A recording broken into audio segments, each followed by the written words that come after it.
राम राम मंडळी. जेवढेही आपले फॉलोअर्स सध्या आळंदीमध्ये आलेले आहेत त्यांच्यासाठी एक विशेष ऑफर दिलेली आहे आपण, म्हणजे एकदम आनंदाची ऑफर आहे. ज्ञानेश्वर महाराज समाधी सोहळ्यानिमित्त व कार्तिकी वारी निमित्त जेवढेही आपले फॉलोअर्स व सबस्क्रायबर आळंदीत आले त्यांनी आवर्जून शाखेला भेट द्या. त्यांच्यासाठी एक आनंदाची बातमी आहे. आनंदाची बातमी म्हणजे काय आहे ते तुम्हाला सांगतो.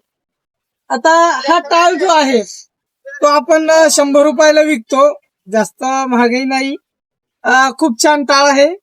80 नाहीये, पण एक आपल्या फॉलोअर साठी सबस्क्रायबर साठी एक छोटीशी भेट देऊ शकतो. जे कोणी आपल्या शाखेवरती आलेले आहेत, आपल्या शाखेला भेट दिली, त्यांना हा टाळ फ्री मध्ये देण्यात येत आहे. एकही रुपये न घेता, म्हणजे फ्री मध्ये. तर आपला पत्ता जो आहे तो प्रदक्षिणा रोड, गोरोबा काका मंदिर समोर, आळंदी देवाची शाखेला आवर्जून भेट द्या. रामकृष्ण हरी.